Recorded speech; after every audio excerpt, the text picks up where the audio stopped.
Hello, everybody. Kate, I can't get that to play to go live for some reason. It doesn't have the option. That's okay. Yeah. And this one either. I'm not sure why. Oh, sorry. Echoing. Turn my volume off. Mercury retrograde. You know what? Exactly. So, yeah, why it does not have the button to allow me to go live on there. I'm not sure why. It's only got a preview. Okay, well, Mercury retrograde. Exactly. Mm.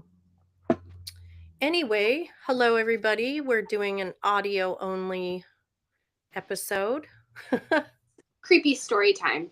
Creepy story time. So we'll just you want to just dive right in. Yeah. So welcome witches and wanderers to Mindful Magic. I'm Marie.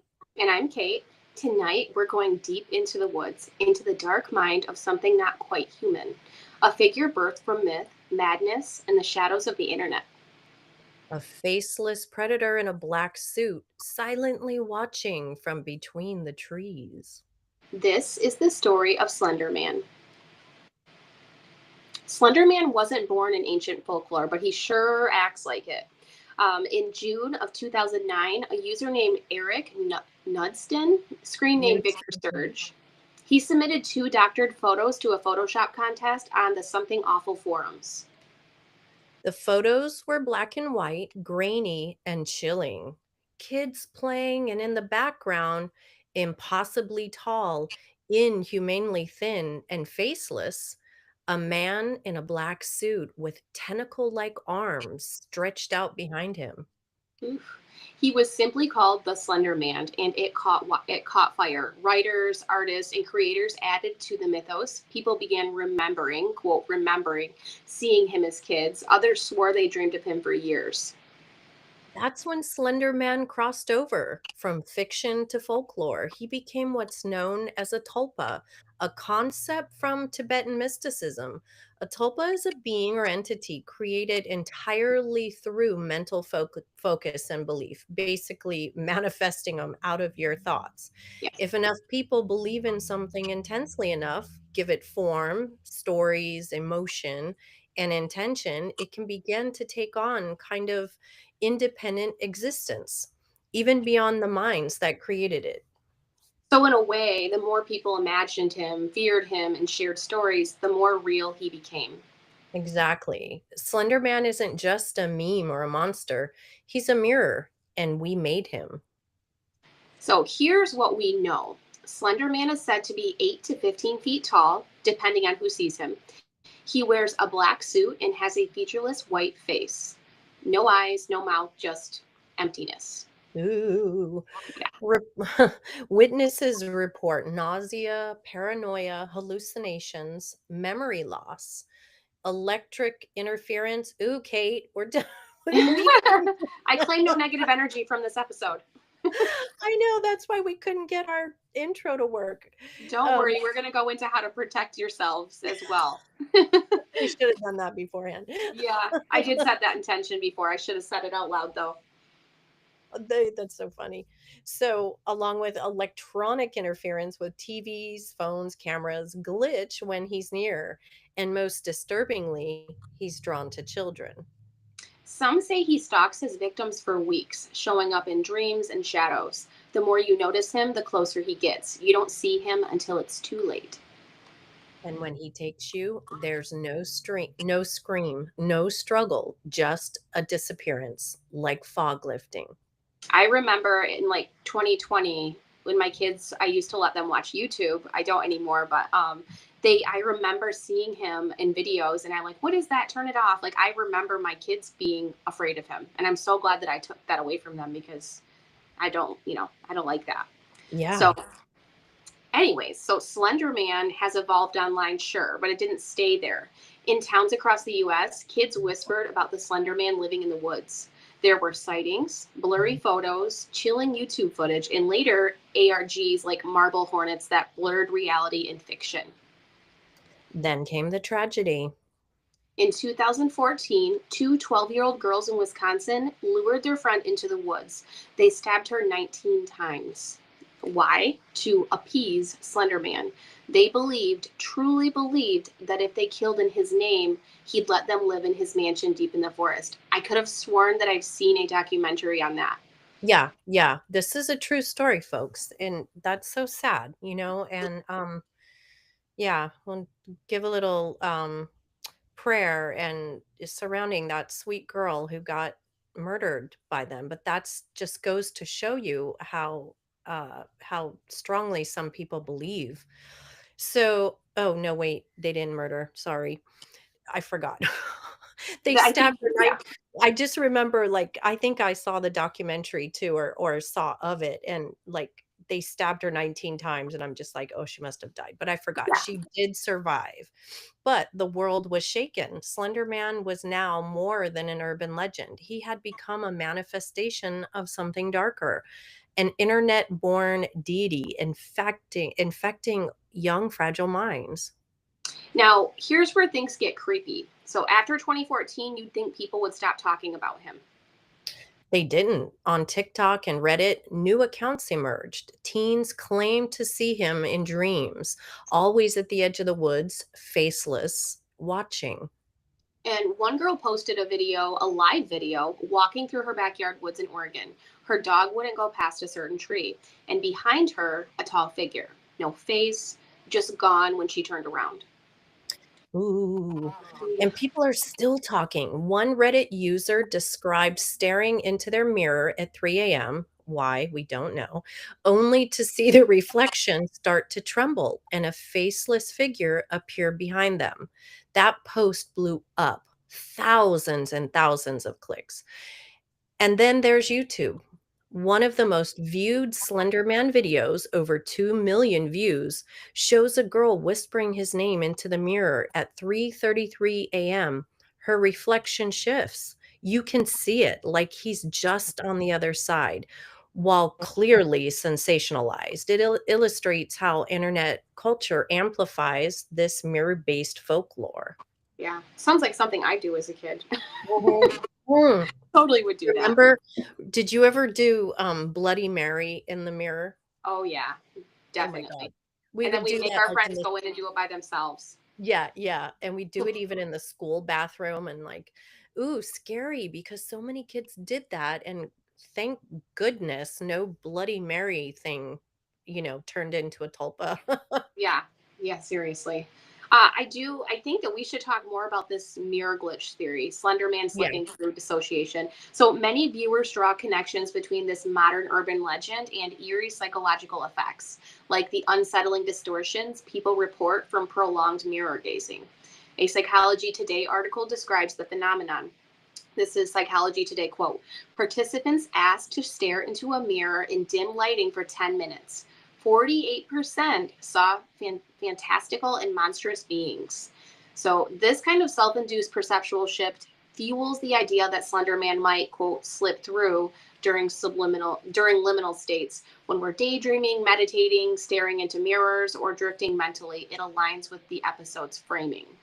And then there's the mirror glitch theory. So that people claim Slender Man is not from our reality, but slips through during moments of mental disassociation, daydreaming, meditation, and mirror gazing.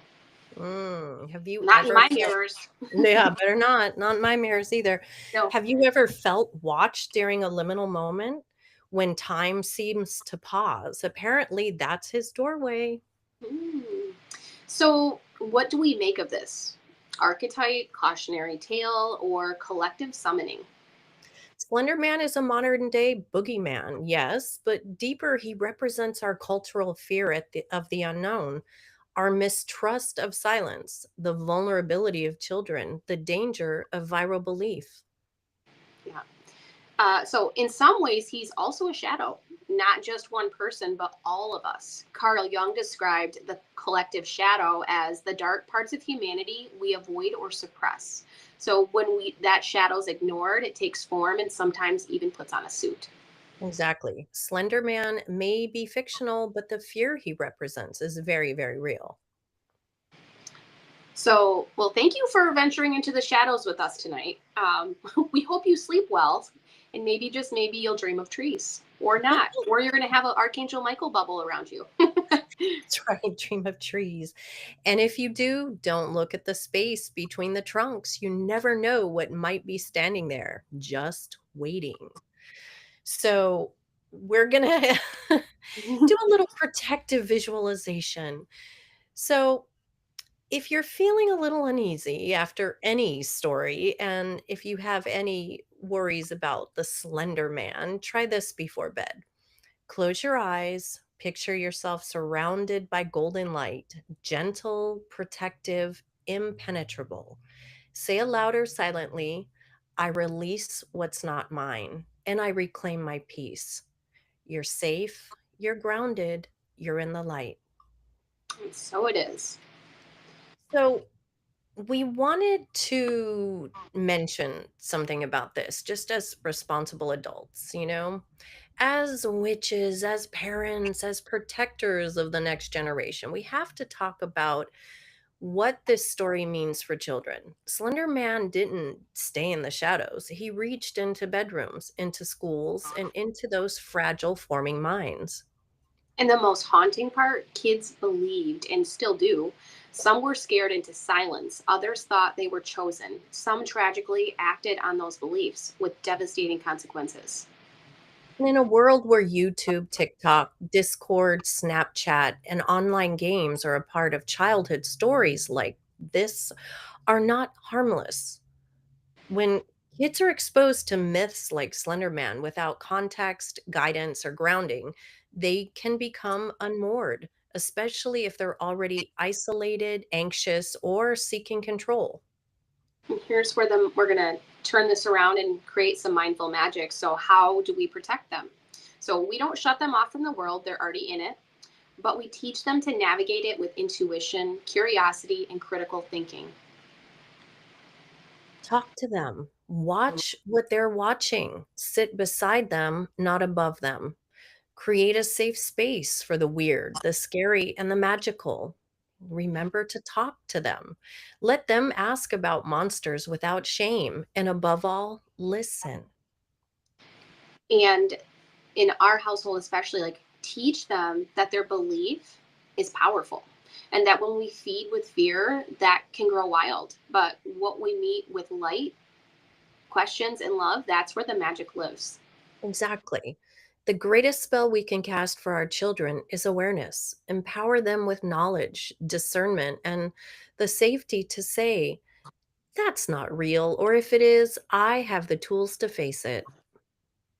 So, we're going to give you a quick tip for energetic cleansing of your devices. So, and here's something we do in our own homes. I do this for myself before watching TV, phones. So consider blessing the tech. So phones, everything. So a little selenite near a screen or a whispered intention like only light enters here.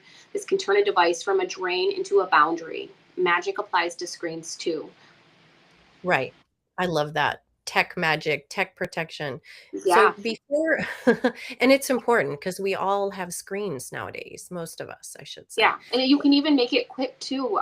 Just a quick envisioning it surrounded with white light. Yeah. Go away, blue light, enter the white light. Transmute. Yeah, transmute. Before we close, though, we do need to say something clearly, especially to the parents and guardians listening. The CEO of Roblox, I just found this out today. The CEO of Roblox recently stated that he wants to add a dating feature to the platform. Let's be clear, we do not support that, not even a little. That is so gross. I So I can't gross. I can't believe it. It's just hard to believe knowing that that's what kids play on, that would even be suggested. Like, It can't even, it doesn't make any sense. no, it really doesn't. So, Roblox is a space where millions of kids play. They explore and they create. Mixing that with any form of dating, even if it's age gated, is dangerous. It opens the door for confusion, exploitation, and blurred boundaries.